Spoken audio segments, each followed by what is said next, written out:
본문 말씀을 통해서 전략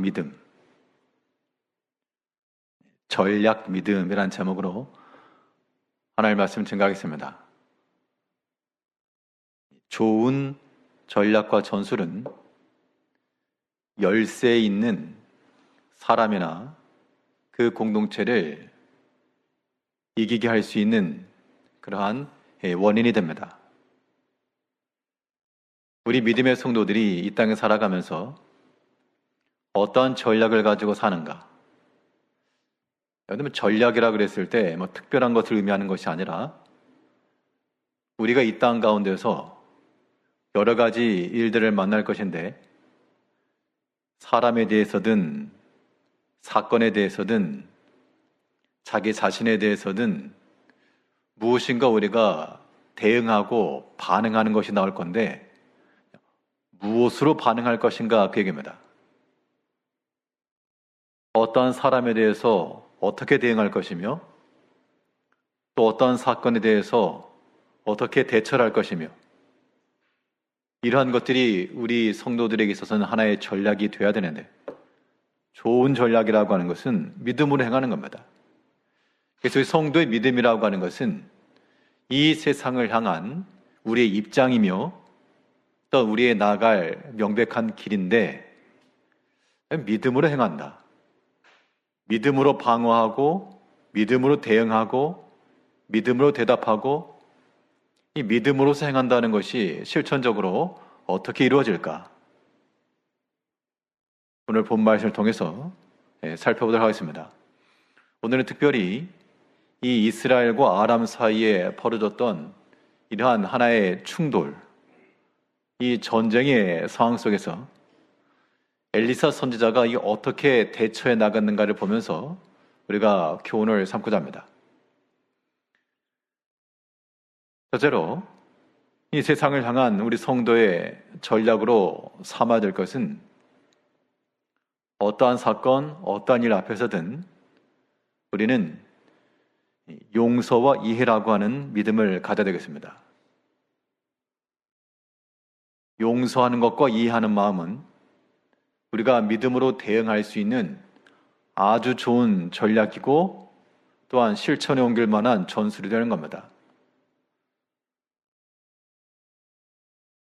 용서와 이해를 행한다는 것은 우리의 모든 판단과 결정이 사람의 마음을 따라 이 감정의 격동함을 따라 행하지 않을 것을 말하고 있습니다. 그러니까 어떤 일이건 사람이건 사건이건 외부적인 일이건 내면적인 일이건 내 마음의 격동함을 받았다. 혹은 내 마음의 감정이 상했다. 그 상태에서 나오는 모든 판단과 행위들은 좋은 전략이 되지 못한다는 겁니다. 믿음의 대응이 아니기 때문에요. 우리는 어떤 때라도 우리의 마음을 잡고 감정에 치우치지 않는 격동을 받지 않으며 모든 일에 용납과 이해의 마음을 크게 갖춰야 됩니다. 우리 보면 8절을 보게 되면 그때 아람 왕이 이스라엘과 더불어 싸우며 그의 신복들과 의논하 이르기를 우리가 아무데 진을 치라 하였더니 사실 유다와 이스라엘 모두 전쟁이 항시 있었던 때인데 그런데 여기서 주목할 부분은 지금 어느 곳과의 싸움인가라고 하는 것인데요. 아람 왕이 이스라엘과 더불어 싸웠다. 지금 그 얘기하고 있습니다. 아람 왕이 이스라엘과 더불어 싸웠다. 근데 바로 우리 앞에서 본 것은 열왕기 5장에 보게 되면 이 나아만에 관한 이야기 나오는데 이 나아만이 어느 나라 군대 장관이었는가 하면 아람 군대 장관이었습니다. 그 나라 왕이 그 나아만의 병을 고쳐 주기를 원하는 마음을 가지고 친히 친서를 써서 이스라엘에 보낼 정도로 그러한 어떻게 보면 호의를 받은 겁니다. 그 군대 장관이 병이 고침을 받았으니까요. 그런데 지금 그 시기가 정확한 시기가 나오지 않지만 엘리사의 생존 기간이기 때문에 연수가 어찌 될지 모르지만 어찌됐건 그 나아만의 사건과 연결되는 것이 분명하고, 그러면 이 이스라엘 왕이나 엘리사 선지자의 입장에서 보면 이건 참 터무니없는 겁니다. 은혜를 알지 못하고 분명 그들이 어려움에 처해서 도움을 요청할 때 그들에게 하나님의 살아계심을 나타내서 이 나아만을 고쳐주고, 한 개인을 고쳐준 것이 아니라 특별히 왕의 부탁을 받고 고쳐준 거기 때문에 이것이 어떻게 보면 두 나라 사이의 화친과 화해의 계기가 되었으면 되었지, 그것이 어떠한 다툼과 이 전쟁의 원인이 될 이유가 없었습니다. 근데 여기서 지금 아람 왕이 이스라엘과 더불어 싸우러 왔다, 많은 군대를 보냈다, 지금 그 이야기인데요. 우리가 오늘날 실제로 사람과 싸우거나 다투거나 그러지 않겠지만 우리 영적인 전쟁이라고 하는 것은 날마다 일어납니다. 날마다가 아니고 매 시마다, 매 순간마다 우리 마음속에서 벌어지고 있는 이런 영적 전쟁들, 이런 것들에 대해서 우리가 싸워서 이기려면 이런 경우가 있다, 그런 얘기죠. 분명 내가 호의를 베풀고 내가 선한 마음을 가지고 은혜를 주었는데 그 은혜를 알지 못하고 도리어 공격해 오거나 혹은 그 때를 다 잊어버리고 좀 군사를 끌고 돌아왔다. 그럴 때 우리의 마음이라고 하는 것은 이게 말이 되는가? 너무 서운하다. 그런 마음을 줄 수 있겠죠. 사람이 그러한 감정적 격동함을 받게 되면 분별력이 흐려지게 되어 있습니다. 사람이 평정심을 유지할 때는 별 문제가 없는데 감정이 슬슬 올라오게 되면 언성도 높아지게 되어 있고 모든 판단이며 결정이 과격해지고 파괴적인, 비가역적인, 돌이킬 수 없는 그러한 말과 판단을 하기 마련인데, 그런 것은 좋은 전략이라고 말할 수 없습니다. 그럼 어떻게 생각해야 되는가 하면 우리 마음을 격동하는 그 주체에 대해서 아무개 어떠한 사람이 내 마음을 뒤집었다 그렇게 생각하시면 안 되고, 어떠한 사건이 내 마음을 심히 상하게 한다 그렇게만 생각해서 안 됩니다. 표면적으로는 그러한데 그 이면적으로 그 사람을 통해서, 그 말과 행실을 통해서 내 마음을 뒤집어 보려고 하는 그런 악한 사탄이 있는 겁니다. 우리는 거기까지 보고 우리가 사람에 대해서는 격동을 받지 않고 그래서 용서와 이해의 단계를 지나갈 수 있는 겁니다. 이런 예는 많이 있죠. 우리가 좋은 마음을 가지고 살려 그래도 어디 그 마음이 오래 못 갈 때가 있어가지고 내가 분명 어제까지만 해도 선한 마음을 가지고 또 믿음을 가지고 또 사랑하는 마음을 가지고 이런 마음을 가졌지만 또 어떤 일들이 있다 보면 또 내 마음이 또 격분해지고 또 격동이 되고 마음이 사나워지고 그런 때가 있기 마련인데요. 그런 때가 우리의 믿음이 나와야 될 그런 타임이라는 겁니다. 그런 때 우리가 전략적으로 믿음을 써서 거기에다가 용서와 이해라고 하는 것을 집어넣어야 됩니다. 어떤 경우에도 사람의 마음을 따라서 그 격한 마음이 우리로 하여금 하나 앞에 표출되지 않도록, 그래서 너희는 급하게 말하지 말라, 하나님 앞에서 급한 마음으로 말을 내지 말라 그렇게 얘기를 했죠. 성격이 급해서가 아니라 사람의 마음이 격동을 받으니까 그 흥분됨 속에서 그 감정에 휘둘려서 그때 나오는 말과 행실들이 급하게 나오는 말들 되는 겁니다. 이제 우리는 좀 더 침착함과 인내함을 가지고요. 물론 이 아람과 이스라엘 가운데서 아람이 쳐들어온 것에 대해서 그 나아만 사건을 잊어버리고 그 호의를 받은 것을 망각한 채 또 쳐들어온 것에 대해서는 물론 할 말이 없지 않았겠으나, 그러나 우리가 그런 것에 의해서 우리가 똑같은 사람이 되어서 안 되겠습니다. 이게 이제 우리 개개인의 실제적 삶에서 적용해야 될 내용들인데요. 누군가가 나에게 어떠한 외적인 그런 격분을 주었다. 그럼 나도 거기에 대응해서 똑같이 격분하여 대응한다.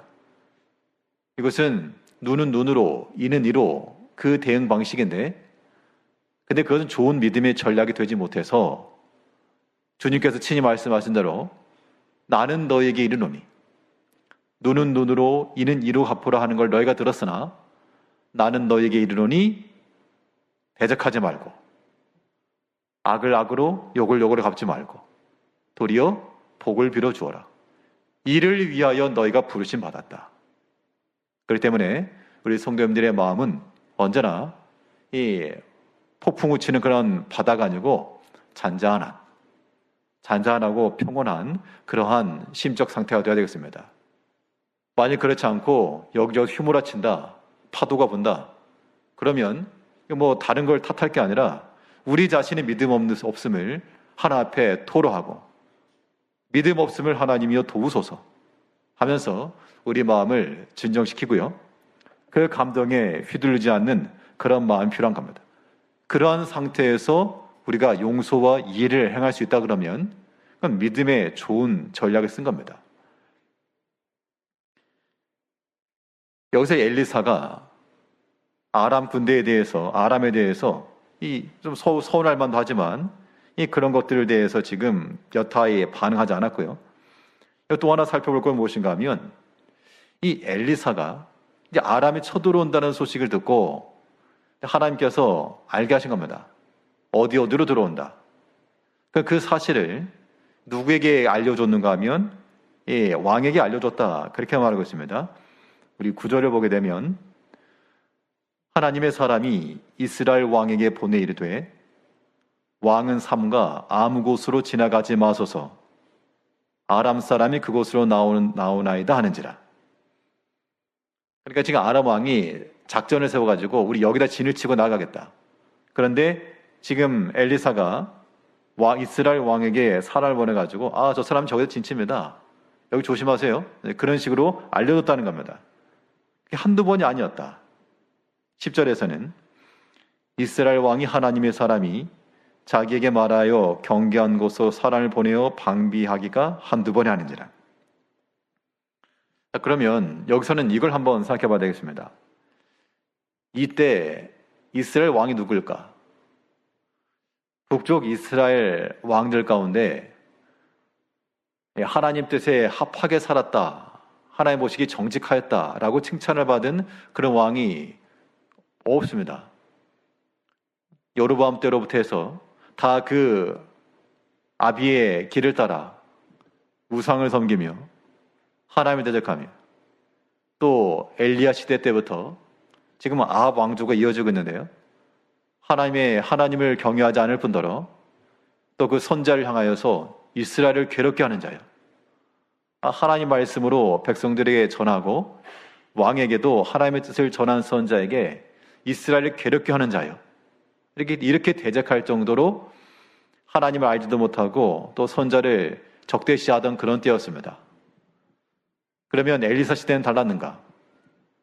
그 아들 시대에도 그 다음 세대에도 여전히 하나님을 경외하지 않고 또 하나님의 선자를 존중하지 않는 그런 모습들이 있었습니다. 이 당시의 왕을 여호람이라고 이렇게 보통 알려져 있는데요. 아람과 여호람 사이에 전쟁이 있었던 것을 근거로 여호람 왕이었다. 여호람 왕은 그러면 어떤 사람이었는가? 이 사람도 하나님 보시기에 정직행했다, 다윗의 길을 행했다, 그런 걸 찾아볼 수가 없습니다. 그럼 엘리사 입장에서, 선지자 입장에서 그 이스라엘 왕에 대한 조금의 그 아쉬운 마음이 없지 않아 있을 겁니다. 왕이 좀 제대로 하나님을 잘 섬기고 여호와를 경외하고 그렇게 본을 보면 좋겠는데 앞장서 가지고 우상 섬긴다. 속으로 저 왕이 조금 못마땅해 가지고 근데 어떻게 한번 갈아쳐야 되겠다. 혹시라도 그런 마음이 있었다 그러면 굳이 이 이스라엘 왕에게 사람을 보내 가지고 여기 조심하시오 라고 말할 필요가 없었을 겁니다. 왜냐하면 엘리사는 자기 손에 피를 묻히지 않고 어떻게 보면 왕을 바꿀 수 있는 그런 위치에, 그런 상황에 놓여 있었기 때문인데요.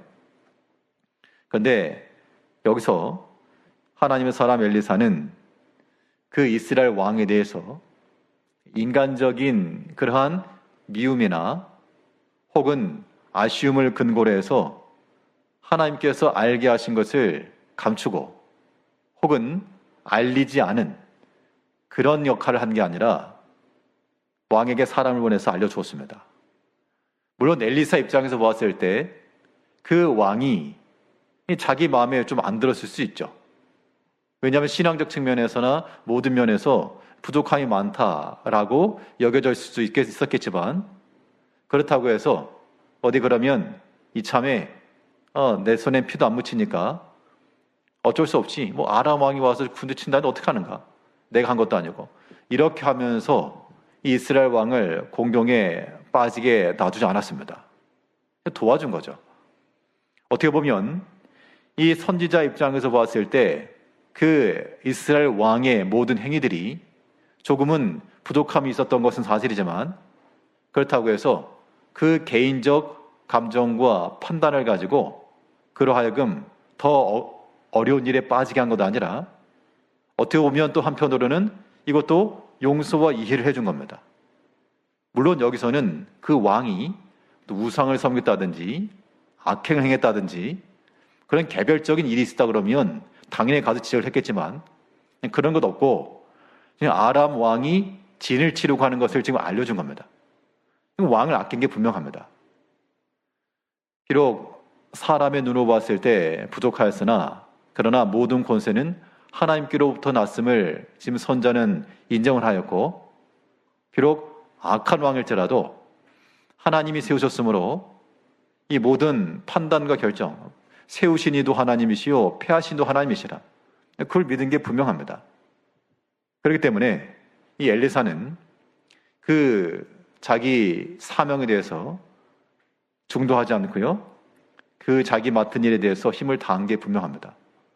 이 또한 용서와 이해의 믿음을 쓰는 게 되는 겁니다.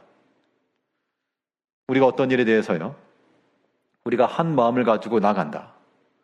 근데 사람이 어떤 일을 하다 보면 한 마음이 되지 않을 때도 없지 않아 있을 것인데, 그러나 하나님께서 우리에게 주신 그러한 이 사명이라고 하는 것은 우리가 띄었다 붙였다 할 수 있는 것이 아니라 하나님께서 주신 것임을 아는 자들은 사람 앞에서 행하는 것이 아니라 하나님 앞에서 행하는 거기 때문에, 비록 이 엘리사 선지자의 마음에 이 이스라엘 왕이 100% 마음에 흡족하지는 않았겠지만, 그러나 그가 공경에 처하지 아니하도록 가서 아람 왕의 계략을 일러주고 방비하게 하고 생명의 보존함을 얻게 했다는 겁니다. 이것은 우리 성도들이 또 인지하고 있어야 될 내용들입니다. 우리가 어떤 일에 대해서 어떠한 반응, 어떠한 대응을 할 것인가, 여기에는 용서와 이해라고 하는 이러한 믿음을 우리가 써야 됩니다.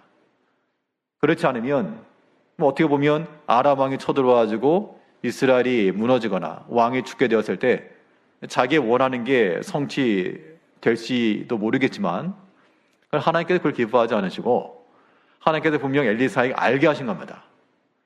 이 계략을 알게 하셨다라고 하는 것은 가서 일러주어라. 잠잠하 있지 말고 가서 일러주어라.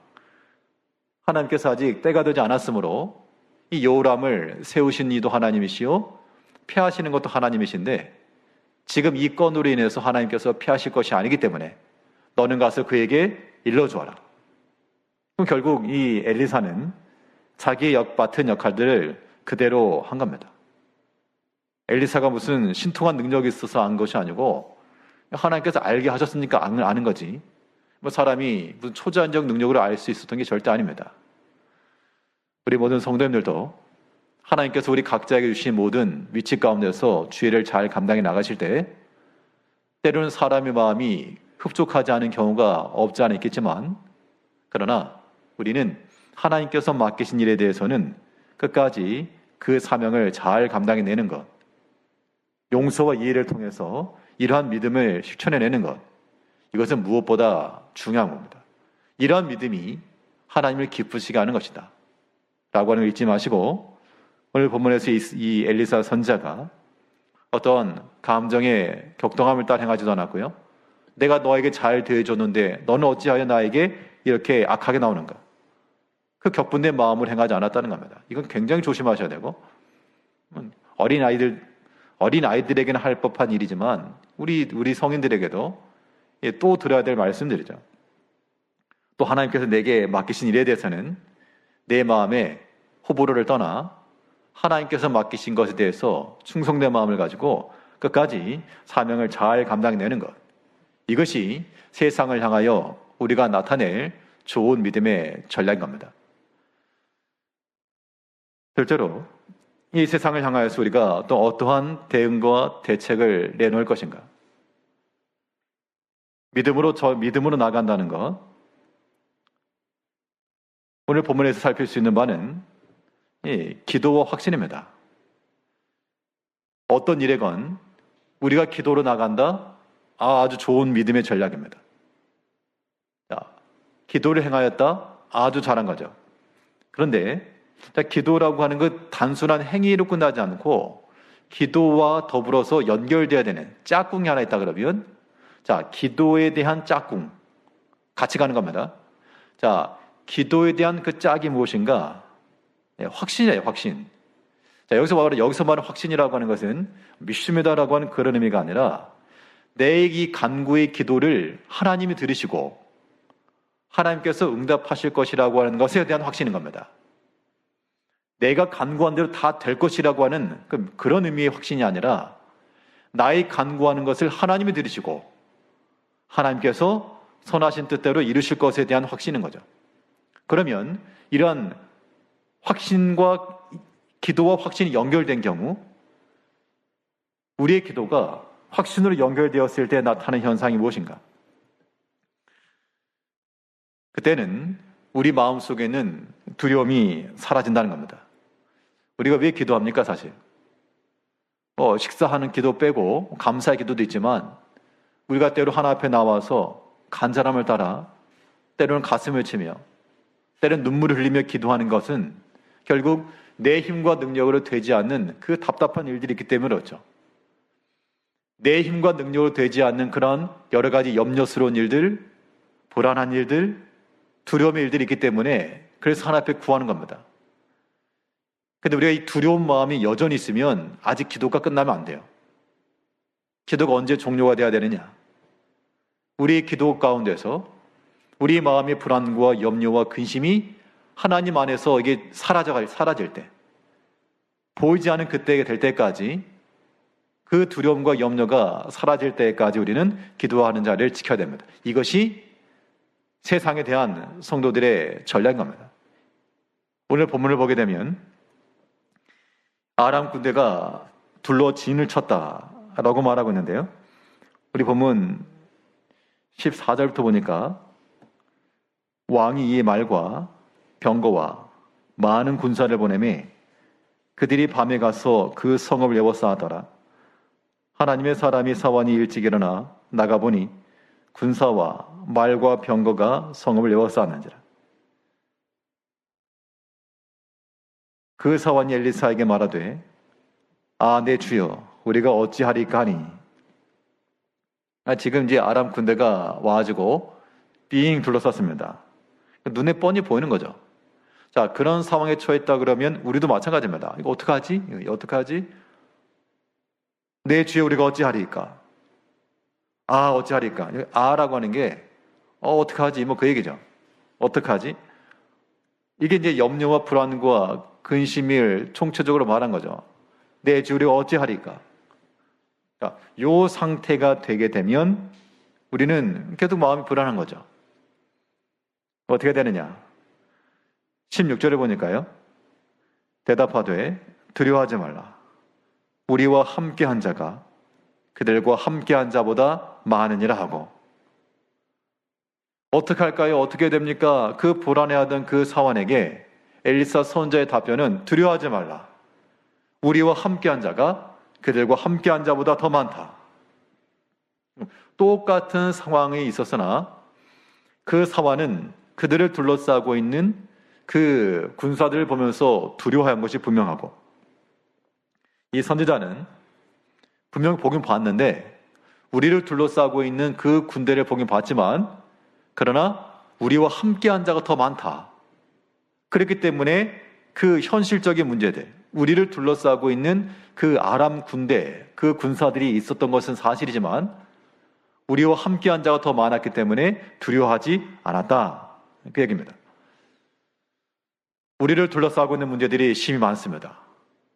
참으로 때로 우리가 감당하기 심히 버거운 일들도 우리가 여전해서 그런 때마다 이 사원이 말한 것처럼 내 주 우리가 어찌하리까? 이런 일들이 비일비재하죠. 우리 개인으로나 가정으로나 교회적으로나 국가적으로나 그런 일들이 많다는 겁니다. 그런 때가 어떤 때인가? 그런 때가 바로 우리가 하나 앞에 기도할 때라는 겁니다. 어찌하리까? 그런 말 할 때가 하나 앞에 엎드려 기도할 때입니다. 언제까지 기도할 것인가? 우리 마음속의 염려와 불안과 두려움이 사라지는 그때까지. 문제가 해결되지 않으면 여전히 눈 감고 기도하면 마음이 좀 평안했다가 눈 떠보면 눈에 보이니까 또 두려웠다가 사실 이거 이제 반복되기 쉬운데요.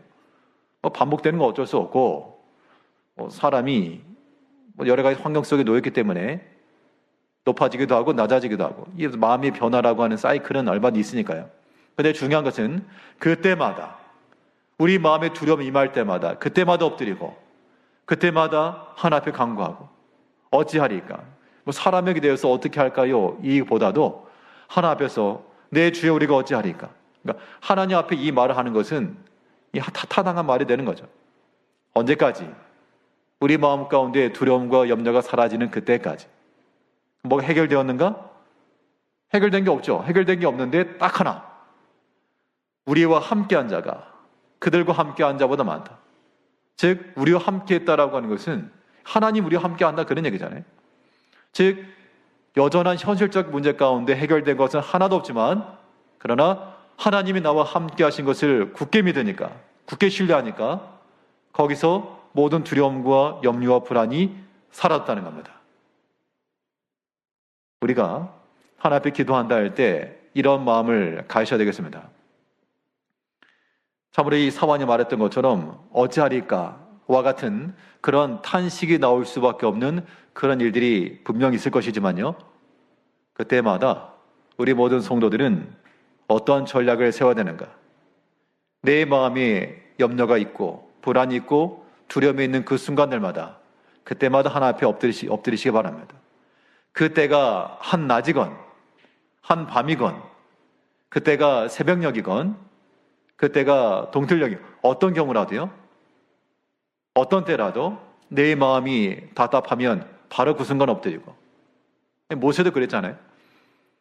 그가 이렇게 고생해서 백성들과 데리고 광야에 나왔지만 그와 가장 가까이 있었던 사람들이 대적을 하고 반역을 하는 그때 바로 그 땅에 엎드렸다 그랬습니다. 어찌하리까? 사람이 무서워서 그랬다기보다도 물론 그 사람도 당연히 신경이 쓰였겠지만 하나 앞에서 어찌하리까? 바로 엎드리고 하나 앞에 뜻을 따라 행하였습니다. 하나님 우리를 사랑하시고 또 우리는 그의 자녀들입니다. 이 자리에 계신 모든 부모님들이 혹은 아들, 딸들, 혹은 손자, 손녀들을 아끼고 사랑하시는 것처럼 하나님은 그 이상으로 우리를 또한 아끼시고 사랑하시고 혹여나 다칠까? 혹여나 어디가 아플까? 하나님께서 보호하시는 것이 분명 그 확신이 없으면 우리가 살 수가 없죠. 그 확신 가운데 하나님이 여전히 나를 사랑하시며 나를 돌보신다라고 하는 그 믿음 속에서 우리 마음이 아픔이 있을 때마다 두려움이 있을 때마다 답답함이 있을 때마다 하나님 앞에 엎드려 기도하기를 내 주여 어찌하리까? 하나님 앞에 우리의 모든 사정을 아뢰고 그래서 하나님 나와 함께 하셔서 우리와 함께한 자가 더 많다. 그 확신이 들기까지 우리는 기도하는 자리에 나가야 됩니다. 그것이 우리가 이 땅을 향하여 이 세상을 대여 행할 수 있는 믿음의 좋은 전략인 거죠. 그럼 우리 기도의 목적이라고 하는 것은 우리 마음속에 있는 두려움이 사라지는 것이 목적은 아닙니다.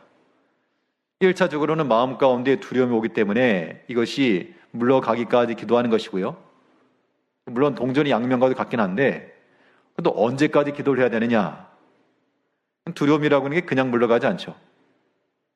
우리는 하나님을 발견하기까지 기도하셔야 됩니다. 하나님을 발견한다라고 하는 것은 하나님의 뜻이 그 안에 있다. 분명 그 어려움의 때라고 하는 것이 우리에게 굉장히 마음을 아프기도 하고 때론 괴롭기도 하는데, 근데 그 외적인 내용들이 결과적으로는 하나님께서 이것도 내게 허락하셨다라고 하는 것까지 나갈 때 그게 하나님을 발견한 겁니다. 우리 눈에 보이는 것은 현실적인 문제나 즉 엘리사와 사환의 눈에 보인 것은 그들을 둘러싸고 있는 그러한 많은 군사와 군대들이었으나, 그러나 하나님께서 이 또한 여기 이르게 하셨다라고 하는 것을 깨닫게 되면 하나님 발견한 겁니다.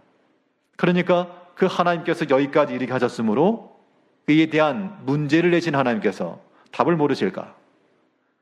문제를 내신 하나님은 답도 알고 계시고 길도 알고 계시고 그 믿음이 우리 가운데 있을 때 우리는 또한 확신 가운데 구할 수 있다는 겁니다. 17절을 보게 되면 기도하여 이르되 여호와여 원하건대 그의 눈을 열어서 보게 하옵소서 하니 여호와께서 그 청년의 눈을 여심해 그가 보니 불말과 불병거가 산에 가득하여 엘리사를 둘러더라. 결국 그 군대, 아람 군대를 둘러싸고 있는 더 많은 군대, 이것을 볼 수 있었던 것은 기도하는 것을 통해서 눈을 뜨겠다 그 얘기입니다. 사환이 기도한 건 아니겠지만, 그런데 이 엘리사가 그 기도하여 그 사환의 눈을 열어서 보게 하여 주옵소서 하고 나니까 그의 눈이 열려 그를 둘러싸고 있는 불말과 불병거가 산에 가득한 걸 보았다는 겁니다. 그 하나님이 우리와 함께 하신 것을 보니까 우리를 둘러싸고 있는 그 아람 군대와 군사들, 이건 문제가 이제 더 이상 안 됐다는 겁니다. 그 전에는 굉장히 심각하고 내 주여 어찌하려 하오리까, 그러한 이 부산을 떨었었는데 이제 나와 함께한, 우리와 함께하는 자가 더 많고 그 불말과 불병거가 우리를 둘러싸고 있는 것을 보니 저거는 이제 더 이상 문제가 아니다. 우리가 어떠한 일들을 당할 때마다요, 이러한 마음의 자세를 갖는 것이 또한 중요하겠습니다. 우리를 둘러싸고 있는 많은 일들, 그런데 성경은 뭘 말했습니까? 하나님을 경외하는 자들은 죄의 천사가 하나님을 경외하는 자들을 둘러 진칠 것이에요. 그러므로 우리가 여러 가지 문제들, 사건들, 어려운 일들이 있을 때마다 기도하시되 언제까지? 내 마음의 두려움이 사라질 때까지. 안 사라지면요, 계속해서 아침에든 저녁에든 자다가 일어나든 그 어떤 때라도, 혼자 있는 때건 많은 사람이 있는 때건 어떤 때라도 우리 마음이 답답할 때마다, 우리 마음이 두려울 때마다 그때마다 엎드리고 그때마다 간구하며 그 사라질 때까지 결국 우리를 둘러싸고 계시는, 나와 함께 하신 그 하나님을 발견하게 되면 그때 우리는 이길 수 있다는 겁니다. 우리의 모든 기도라고 하는 것은 하나님 앞에 감사의 기도와 더불어 하나님 우리와 함께 하신다라고 하는 그런 확신의 기도가 되기까지, 그런 기도 생활은 이 세상을 향한 우리 성도들의 좋은 전략이 되는 겁니다. 이런 전략을 잊지 마시고 언제 어느 때든 하나님 앞에 항상 기도하기 힘드시는 성도님들이 되길 바라고, 한 가지만 더 살피게 되면 여기서 마무리가 중요한데요, 이 마지막에 이 아람 군대들이 눈이 감겨서 그들이 눈을 어둡게 하여서 사로잡았습니다. 사로잡아서 사마리아를 끌고 왔는데 이때 이스라엘 왕이 뭐라 말했는가 하면 7위일까? 21절을 보니까요, 이스라엘 왕이 그들을 보고 엘리사에게 이르되 내 아버지여 내가 7위일까? 내가 7위일까 하니 대답하되 치지 마소서. 칼과 활로 사로잡은 자인들 어찌 7위일까? 떡과 물을 그들 앞에 두어 먹고 마시게 하고 그들의 주인에게로 돌려보내소서 하는지라. 자, 여기를 보게 되면 또 우리가 여러 가지 세상을 향한 우리의 모든 좋은 전략과 전술로서 사랑과 자비를 나타낼 것을 보여주고 있습니다. 그러니까 사람이 마음을 따라가지고는 어디 한번 맛 좀 봐라 하면서 사로잡은 자들을 다 칼로 치고 성벽에 걸어놓고 백성들로 하여금 보게 하는 그런 것도 삼을 수 있었겠지만 이 이스라엘 왕은 말하기를 내가 치리까? 치겠다는 거죠. 그때 선자의 대답은 치지 마소서. 대신에 뭘 하라 그랬습니까? 물을 주어 떡과 물을 그들 앞에 두어 먹고 마시게 하소서. 이것은 은혜 베풀 기회를 찾으라는 겁니다. 하나님께서 우리에게 주신 모든 힘은 섬기고 베푸는 데 사용되는 것 가장 아름답습니다. 네가 나에게 쳐들어왔으니 나도 너에게 똑같이 대해준다. 그건 믿음의 대응이 아닙니다. 좋은 전략도 아니고 이거는 아무것도 아닙니다. 그런데 나를 향해 쳐들어왔던 그들을 지금 군세를 이끌고 왔다는 얘기는 지금 죽이겠다는 얘기입니다. 그런데 그들에게 똑같이 죽임으로 대응하지 않고요, 살려보내 줬습니다. 그것도 물과 떡과 음식을 주어 먹이고 그 주인에게 돌려보내 주었다. 우리는 할 수만 있으면, 성경에서 말한 대로 너희는 할 수만 있으면 모든 사람으로 더불어 화목하라 하셨고, 또 많은 사람들에게 호의를 베풀고 부지런히 섬기고 대접하기 힘쓰며 특히 착한 일을 하되 믿음의 가정들에게 할지니라 그랬으니까요. 우리 모든 성도님들은 내 마음에 서운하다 그래서 그런 악한 감정을 가지고 행하지 마시고 그렇게 하지 마소서. 내가 치리까? 그래 쳐라. 이게 아니라 치지 마소서. 만일 이 왕 옆에, 이스라엘 왕 옆에 그 왕과 같은 그런 간사한 신하가 있었다 그러면 치십시오. 쳐야 됩니다. 지금 쳐서 왕의 지엄함을 나타내야 됩니다. 이 아람 요것들 혼내줘야 됩니다. 그렇게 옆에서 간언하는 자들이 있다 그러면 아마 이 왕이 격동받았을지 모르는데, 근데 이스라엘 선자는, 이 엘리사는 그렇게 말하지 않고 치지 마소서. 그렇게 한번 권면해주고 걸러줬습니다. 우리가 이런 모습들을 좀 지녀야 되겠어요? 혹여라도 어떤 일에 대해서 내가 치리까? 그 말에 대해서 그래 치거라. 그게 아니라 치지 말라. 도리어 떡과 음식을 주면서 살려주고 생명을 주어 돌이키라. 은혜 베풀 때 은혜를 베풀고 또 이렇게 선대하게 되면, 선한 사마리안처럼 선대하게 되면 그 베푼 것이 어디로 가겠습니까? 그 베푼 것이 다른 데로 가지 않고 다 자기에게로 돌아올 것이 분명하죠. 하나님의 공의라고 하는 것, 하나님께서는 하나님을 생각하는 마음으로 섬기고 베푸는 모든 것들을 다 땅에 떨어뜨리지 않으시고 반드시 갑절의 것으로 갚으신다고 약속했습니다. 그러므로 우리 모든 성도님들이 하나님께서 우리에게 주신 모든 것을 가지고 악한 자들과 함께 똑같이 악하게 대하지 마시고 내가 치리까? 치고 싶은 마음이 이게 훅 올라와도요, 치지 마소서. 그 권면을 좀 받아야 됩니다. 또 그렇게 권면해주는 그러한 이 선지자가 되어야 됩니다. 도리어 그들에게 필요한 것을 대접해주고, 그들은 나를 치러 왔으나 그러나 우리는 그들을 향해서 선대해주면 하나님께서 그걸 보시고 잘하였다. 하나님께서 기뻐하실 것이 분명하므로 우리 모든 성도들도 이러한 일들이 있을 때마다 사람의 생각을 따라 그러한 악한 마음으로 나가지 마시고 반드시 선대함과 호의와 이러한 은혜를 베풀기를 힘쓰는, 그래서 사랑과 자비함을 따라 이 모든 것을 잘 대응해 나가시는 지혜로운 성도님들 되시기를 바라겠습니다. 기도하겠습니다.